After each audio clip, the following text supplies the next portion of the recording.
time to talk with me and It's my Nerds of pleasure. Color.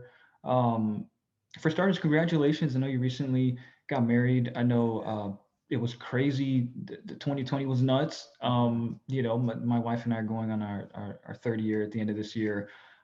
So congratulations first and foremost. Congrats to you.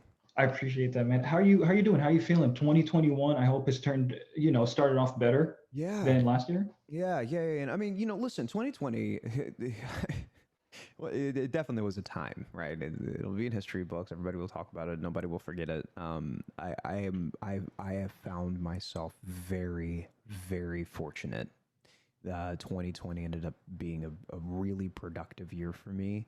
Um, and there's a lot of guilt that you tend to feel as a human when you go, okay, well, I mean, I've had my health the whole time. My family has Mm-hmm. had their health the whole time, Mm-hmm. which is really great, obviously. But I've been able to check some things off that I've always wanted to check off. I've found inspiration in a time that there isn't a lot of inspiration in a facet of my life and career that I've been lacking for quite some time. And that element is like building up again. I have a production company that's getting off the ground that I've always wanted, and I've been able to accomplish these things. Got married. I mean, dates shifted. There's all sorts of just stuff. But at the end of the day, like 2020 was yeah, it was rough. You can probably say that about any year. People have experienced loss, and it's been tough. It's absolutely been tough. I have dear friends that are remarkably gifted, remarkably talented, that have had to veer and find other elements of their life where they can figure out how to thrive until the world kind of comes back together again. But here's the 2021 being productive for everybody. Yeah, and it's really. I've had the chance to speak to some really talented folks like yourself who've also said the same things. 2020, despite a lot of the shortcomings, a lot of the chaos that Yeah. was at everyone's doorstep, they were still able to find, semblance of success, prosperity, Yeah. something just fortunate that took place. And I know that trying to balance that and not feel bad about it is such a complicated Well, human emotion. sure, and it doesn't have to be. It doesn't even have to be work related. It doesn't have to have Hmm. anything to do with your career as well. Like I have a relationship with depression and anxiety, and for those things to rear their head again, and for me to remind myself, like, oh yeah, well, I need to stay in therapy. I need to like continue to do what I need to do, and make sure that I'm good, make sure that I'm happy and healthy, and like to me, that's a success as well. It's not allowing anything to kind of uh reach a boiling point. You never want anything to kind of corrode when you don't know that it's corroding, and that I've had some good healthy reminders over the course of 2020 to stay vigilant. Yeah, and So I was going to ask you because you've got a multitude of hats. sure. If you were one of the cats from like I say the golden years of Hollywood, you would be a triple threat or quadruple threat, or if they had streaming back then, I mean, some kind of an extraterrestrial threat. But how do you keep yourself grounded? You've got a lot going on. I like lurking on your streams; it's really entertaining. But you're Oh, thank able you. to Appreciate that. just operate in all those spaces. Sure. How do you do that and still have the time to just be Jordan?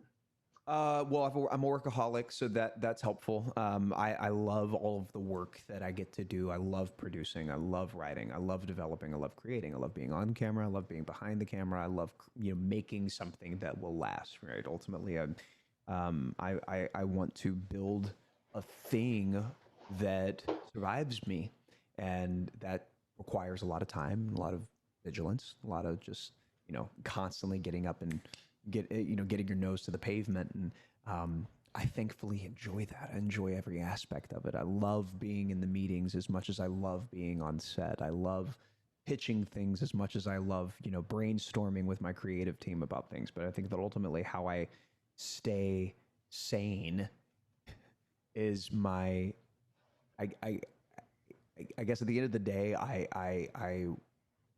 work to live. I don't live to work. And the balance for me there really is just my understanding of my priority, and that I love my family, I love my wife, I love my friends. Um, you know, we want to build a family, we want to have kids, you know, we're you know, getting prepared for all of that. And at the end of the day, like, none of this matters. Really, truly, Mm-hmm. none of it Mm-hmm. matters as long as we're good and happy, as long as my family are taken care of, as long as my kids come into the world happy and healthy, and I can, you know, do my daughter's hair and take her to a recital, and I can, like, you know, help my son with his basketball league and all of like that. Mm-hmm. That's why I do what I do. I just happen to do what I love. And Right. that's the fortunate side of all of it, right? And That that I love all of the different hats that I wear. So, that saying, that working to live, that's a refrain my mother, it reminds me of what my mom has mentioned quite often just growing up. And if yeah. she heard you say that, she would just totally love you. That's Mm, just the mantra, but yeah, you can get lost in that, yeah. especially the success. But you remain just as charming, charismatic as you are in all of those spaces. So it's really Thank you, it's Jamal. inspiring to see that. Appreciate Maybe I that. could steal a little bit of that energy too. Talk to me a little bit about Archibald. What's it like being Yeah. a voice actor, and just getting into the headspace of like a character? I've seen you do it on Twitch, and it is dope as hell. It is so damn cool. Thank So you, I, man. I imagine it's not foreign to you. No, no, no, no, no. I've been encouraged since I mean, I've been doing this for 17 years, and I've been encouraged my entire career by different mentors I've had in my life to go balls to the wall, man. Just play, play, just play. I promise you'll have more fun if you play.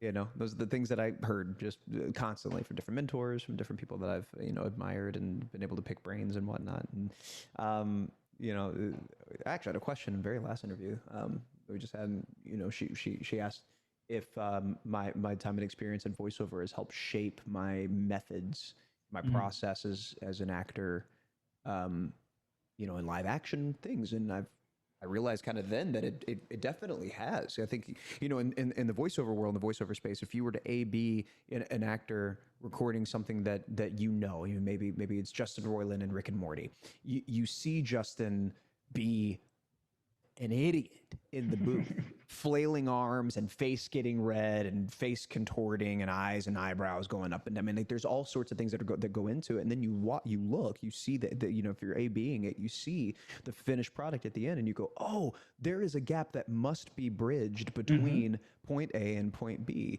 and Mhm. that bridging of the gap is being that character in the booth, being animated. You know, imagining that the microphone is Archibald, and as Finley, I'm trying to talk Archibald off a ledge and trying to get him out of a vat of Jello or whatever the episode calls for. That's so much fun. You throw things to the wall and see if it sticks, and thankfully you have a control room, or in COVID's case, you have a big monitor with a bunch of people on Zoom that will affirm you and say, like, that's hilarious, and you're like, okay, let's do it again, I guess, you know, and you just keep going, and then eventually there's an episode that comes out of that, right? And so in terms of a method, in terms of a process, as a voiceover actor, you get to go to work in your sweats and you get to play and be an idiot. And that, who wouldn't want to do that?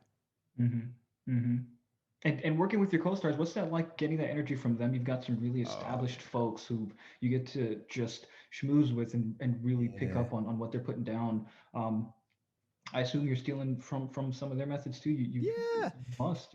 Yeah, absolutely. Especially when you get when you get the opportunity, which it's obviously it's been a very long time. It's been over a year since we've been able to do this. But when you get the opportunity to be in the booth with another actor, which is very rare, that typically only happens at the beginning of you know, creating a new show, Mhm. a new voiceover show. You know, where you're in the room and there's multiple microphones set up and you guys are going back and forth and back and forth, and that is so fun. I mean, when you get to do that, it becomes increasingly more rare as the show goes on because scheduling, and, you know, maybe someone's filming a movie in Peru and has to be in some random booth there, and time differences, et cetera, et cetera, et cetera. But that's also the beauty of voiceover, is the flexibility there.